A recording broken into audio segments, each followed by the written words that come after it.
এখন কি প্লেন মেশিনে টাইমিং করতেছে তাই তো? এটা কি মেশিন? Plain machine. এটা হচ্ছে প্লেন মেশিন অথবা সিঙ্গেল লিডের। এখন এখানে তুমি বার টাইমিংটা কেমনে করছো আমাকে বলো।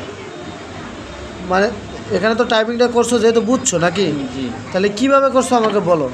নিডল বার কি করতে হবে? সর্বোচ্চ ডাউন রেখে হ্যাঁ, আপনি হুকের মাথা এসকাপের উপর রাখি, তারপর আপনি এটা ওই বার টাইম দিয়ে দিছো, এটা বার টাইমিং। ওকে, এখন হুক টাইমিং কেমনে করবা?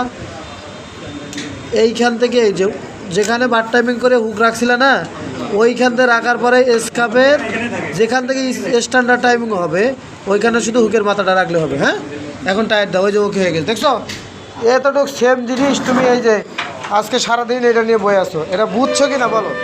হ্যাঁ, আমি বুঝলে এই দেখে এখন মিলে গেছে, দেখছো? এর আগে তোমার এই মাথায় পড়তেছিল না, এই নিডেল এর আগে কোথায় পড়তেছিল? এইখানে। এটার কারণ কি ছিল জানো?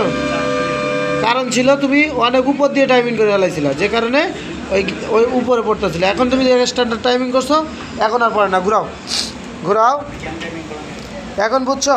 জি স্যার, বুঝতে পারছি। ঠিক আছে, চালাও।